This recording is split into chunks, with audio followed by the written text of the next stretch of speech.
சத்தீஸ்கர் மாநிலம் பிஜப்பூரில் காடுகளுக்கு நடுவே நக்சலைட்டுகளின் சுரங்கப்பாதையை பாதுகாப்பு படையினர் கண்டுபிடித்துள்ளனர். சத்தீஸ்கர், ஒடிசா, தெலுங்கானா உள்ளிட்ட மாநிலங்களில் ஒரு சில பகுதிகளில் நக்சலைட்டுகள் நடமாட்டம் அதிகரித்து காணப்படுகிறது.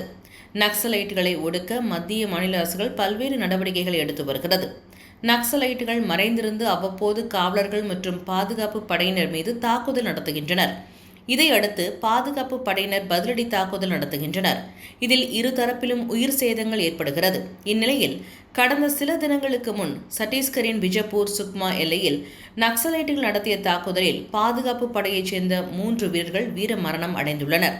பாதுகாப்பு படையினர் நடத்திய பதிலடி தாக்குதலில் குறைந்தது 6 நக்சலைட்டுகள் உயிரிழந்ததாக கூறப்படுகிறது.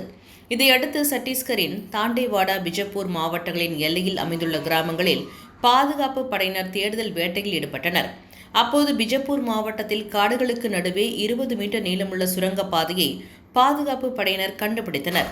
இந்த சுரங்கப்பாதையை நக்சலைட்டுகள் பதுங்கு குழியாக பயன்படுத்தி இருக்கலாம் என கூறப்படுகிறது.